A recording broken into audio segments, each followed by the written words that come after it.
last 2 days at the Vienna Energy Forum, and come back from there as I concluded yesterday evening at a Financial Times dinner with renewed enthusiasm and renewed vigor to pursue a clean energy agenda for India, more particularly on the back of very successful bidding of renewable energy projects. We've been able to change the rules of the game, make it far more honest, far more sustainable, a very predictable and stable and simple regime of policy regime for the power sector, particularly for the renewable energy sector. We've been able to look at good counterparty risks, intermediating between the suppliers of power or producers of power and the state distribution companies. And the sum total of all of these initiatives has led us to discover a price which was until yesterday $4 per kilowatt hour of solar power. And as I got into the flight at Vienna this morning, it had already dropped by another 3 or 4%. So in Indian rupees, the last bid that has got approved is at 2 rupees and 44 paisa per kilowatt hour of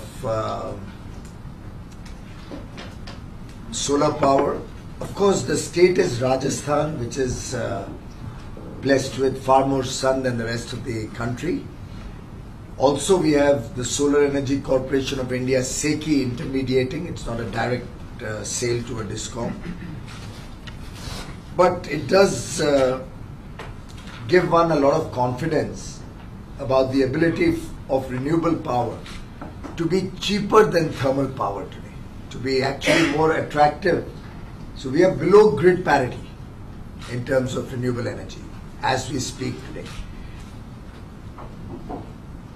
Why I mentioned this before I went on to a more macro positioning of India is because what we had set out to do about 2.5 years ago, and I've been to London several times and discussed with different groups. I don't know if any of you had a chance to meet with me before, but in each one of my engagements, I had talked about the courage of conviction that Prime Minister Modi had in clean energy, in the renewable energy program, his confidence that honest procurement, economies of scale, intelligent planning, and of course technological advancements will get us there, has proved to be right. He stands redeemed. His commitment to green energy has finally paid off.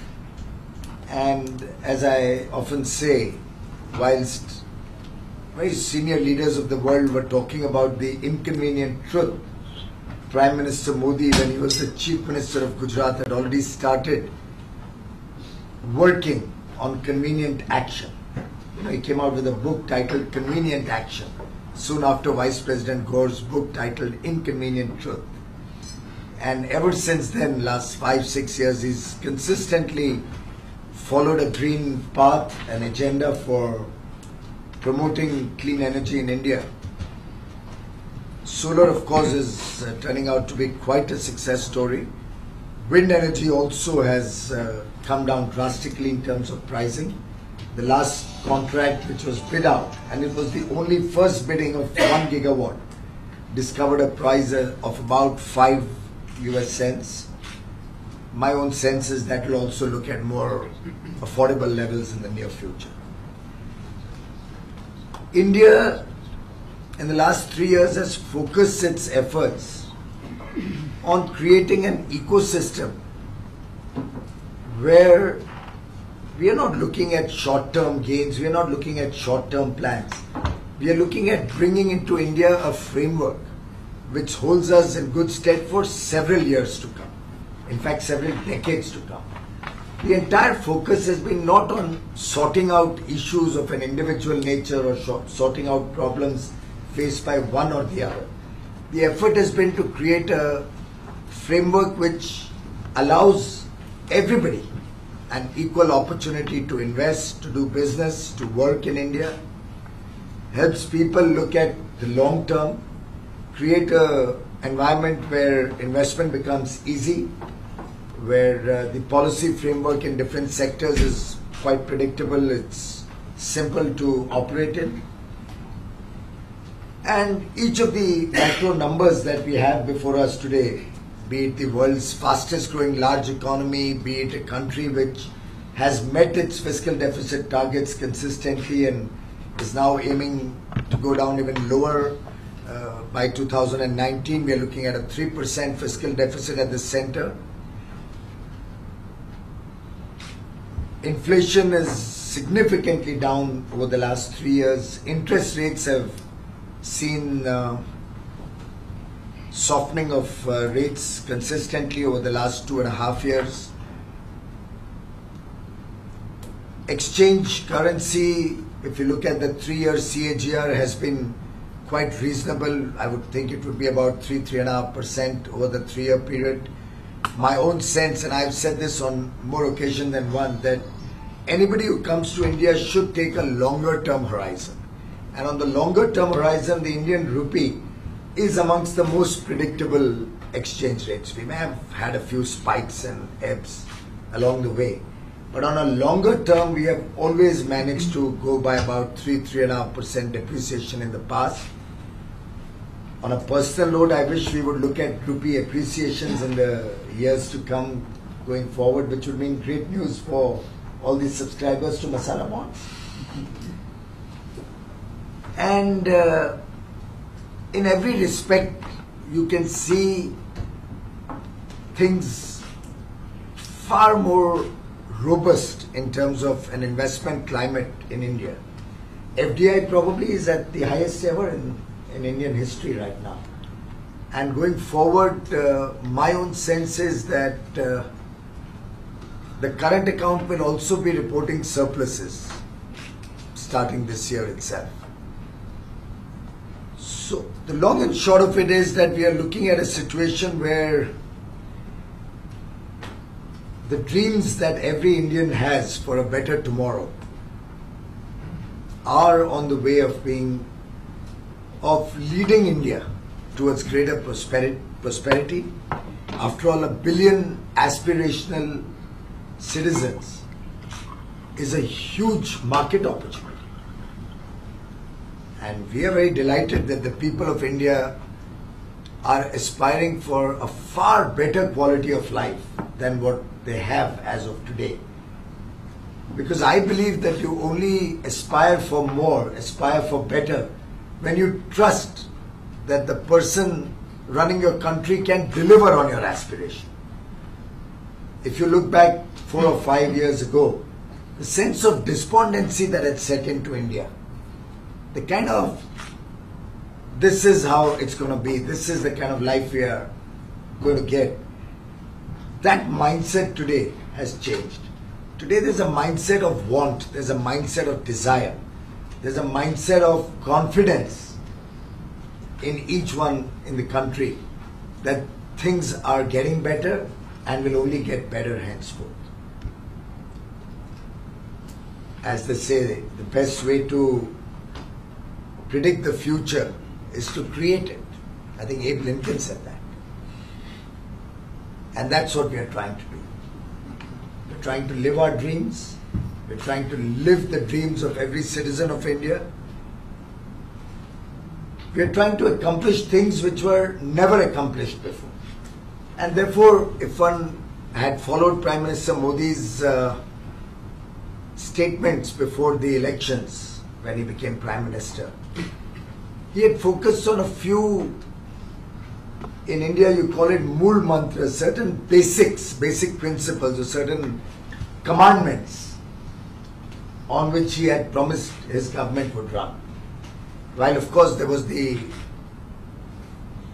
very implied, implicit and in fact even explicit promise of a corruption-free government, on which score I do believe internationally today India is being recognized as a country moving out of the old age, moving into transparency, moving into equal opportunity for investments to everybody. But he had talked about speed, skill and scale when government would carry out its functions, when the country would move forward. He had talked about minimum government and maximum governance. He had talked about doubling farmers' incomes. He had talked about making India a manufacturing base, strengthening the Indian ecosystem to invite and attract and promote investments in the manufacturing sector. He had talked about making power available for all in the country, round the clock. He had talked about connecting the entire nation through digital technologies and having everybody enjoy what's happening in the whole world, in the remotest corners of India. He had talked about making it easier to do business in India, making India more competitive in the Community of Nations. And I think on each one of these, the government has made very rapid progress. We've had serious engagement. We've had programs designed on each one of these objectives. Sometimes some people ask us, why does the government have so many different programs? You have the Clean India program, you have the Digital India program, you have the Power for All program, you have the Financial Inclusion program, where everybody gets connected with bank accounts. We have the program to clean the rivers of the land. You're looking at getting LPG cylinders or pipe gas into every home. Why is the government opening so many fronts at the same time? And to those, I would like to say that really each one of these programs dovetails from one to the other. They are all interlinked.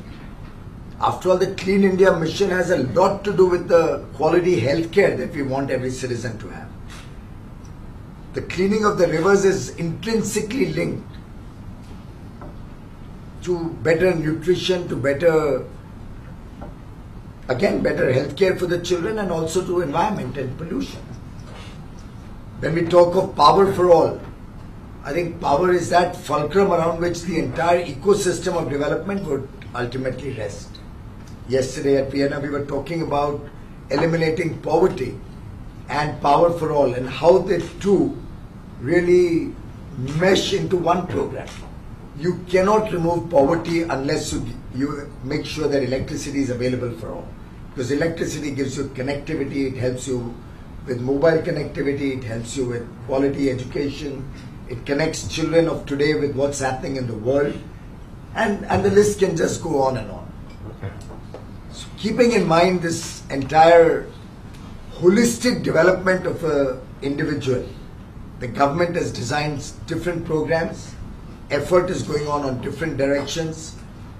We had promised power for all by 2022, when India completes 75 years of independence. On a personal note, I'd love to do it by 2019. And I'm committed and I'm working to make sure that every citizen gets electricity by 2019. Some off-grid, most people through the grid.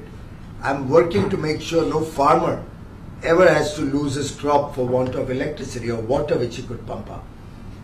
We are working to see how we can make the entire infrastructure, the ecosystem around power, more robust, more sustainable. We are working to see how our energy mix can help us go into the next decade far more efficiently, impacting greenhouse gas emissions on a positive note rather than negatively. And each one of these missions really bring in opportunities for business, bring in opportunities for investment. In the tube, since we had a journey, and it's much easier to work in the tube rather than in the car, my colleague and I were sitting and jotting down the possible investment opportunities. I thought I must try and reorient, because I used to talk about $1 trillion opportunity until about 2.5 years ago, when I became the minister for the first time. But I'd never imagined that solar power is going to become 1/3 what it was when I became a minister. I had not imagined wind power to fall 40% in the very first bidding of 1 gigawatt. At that point of time, I thought a smart meter is going to cost £100. I didn't know that we could possibly do it in £20, if not a little more or less. My own personal target is £12-13 for a smart meter. And all of this is possible when you look at scale. Many of you may be aware what we've done with the LEDs. Prime Minister Modi is an evangelist who believes that energy conservation and energy efficiency is more important than energy generation. Given the losses and the high level of losses in India, every kilowatt hour saved is really 1.3 kilowatt hour generated and potential impact on the environment. So we looked at our energy efficiency program and found EESL, the Energy Efficiency Services Limited, selling 600,000 LED bulbs every year and making a song and dance about it and selling it at close to £8 per LED bulb with a government subsidy of £1 thrown in. Prime Minister Modi said this is not done. Where is the speed in this program? Where is the scale in this program? And do it skillfully. And what did we do? We planned to do 770 million LED bulbs in 4 years. I'm happy to report to you that in the first 2 years alone, we have been able to sell 500 million LED bulbs in India. 230 million by the same company, EESL. So what they used to sell in 1 year, 600,000 LED bulbs, they now sell in 1 day 600,000 LED bulbs. That's the potential of Indian companies or Indian businesses and the scale of opportunity that India provides. The private sector has sold another 270 million bulbs in these last 2 years. And I'm now quite hopeful that by 2019, India would be 100% LED. Every street light in India, every light in the buildings, I wonder what this is. I was wondering. If it's not, I'm happy to tell you that tomorrow we are launching ESL in London, and we've named it the same name as we have in India. It's called Ujala in India, Ujala. And our launch tomorrow is going to be UK joins affordable LEDs for all. So we have Ujala coming into, light coming into London via India tomorrow, and maybe we could even do an MOU with the London Stock Exchange, bring down some of your electricity bills. Yeah. Even the tube lights can be LED now, by the way, and at very affordable prices. But of course, London Stock Exchange can pay me top dollar. But really, that's what is possible in India. Next stop, 250 million smart meters. Replace every meter in the electricity network with a smart meter. We're looking at underground cabling. I'm told Gujarat is planning to embark on underground cabling of all the municipalities in their state, having run their energy infrastructure very, very efficient. So that's the scale at which Indian opportunity is coming up.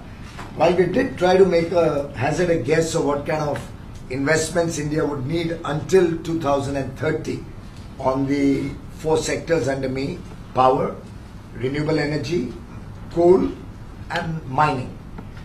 But we didn't come to $1 trillion this time around, because now all the prices have changed. The LEDs which were being purchased for $4.50 by the government until 2 years ago are now at just about 15% of that. Prices have fallen 85% in 2 years. So things have changed, things have become far more affordable, and we are using intelligent financing models, we are using the best of technologies in all our programs. We are making sure India does not settle for second best. We are making sure that whatever we do, we leapfrog into what's the most modern and efficient way of working. And I do believe that the time has come where India will lead the world rather than follow the world in the days to come. We have very exciting plans going forward on a variety of areas. I'm sure Mr. Gadkari would have talked about his very, very ambitious plans on expanding and strengthening and improving the road network in India, which is very critical to the success of any economy, any country. We're looking at expanding the digital infrastructure very rapidly. You'll be amazed at what's happened on optic fiber. India had 358 kilometers of optic fiber laid until 2014. 358 kilometers. Come 2017, we have crossed 200,000 kilometers only in 3 years. What does that mean? About 70 times or more? 70 times.